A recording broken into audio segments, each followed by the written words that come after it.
नाराज पति पत्नी की मजेदार कहानी। कुछ दिन से एक पति पत्नी आपस में नाराज चल रहे थे। नाराजगी भी इतनी थी कि एक कमरे में रहते हुए भी आपस में एक दूसरे से बोलते नहीं थे। दोनों अपने अपने काम में कोई कमी नहीं आने देते।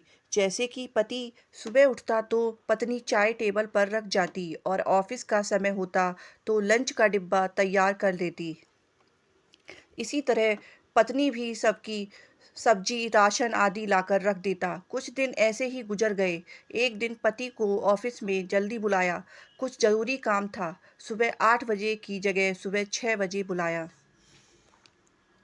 लेकिन उसकी नींद रोज़ 7 बजे के पहले नहीं खुलती थी। रात को सोने के समय पति को विचार आया कि सुबह 5 बजे मुझे नींद में कौन जगाएगा।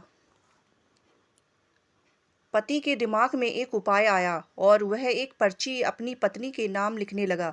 देखो टीना, मुझे सुबह जल्दी ऑफिस जाना है, इसलिए मुझे 5 बजे जगा देना। इसी तरह पर्ची लिखकर वह अपनी पत्नी के बेड पर रख आया और बेफिक्र होकर सो गया। पत्नी पर्चा उठाकर पढ़ी और कुछ सोचा और वह सो गई। सुबह पति पति की नींद खुली तो उसमें घड़ी की ओर देखा। घड़ी में 7 बज रहे थे। फिर उसकी निगाह तकिए पर गई तो वहां पर एक पर्ची रखी थी। उसमें लिखा था कि उठ जाओ, सुबह के 5 बजे हैं।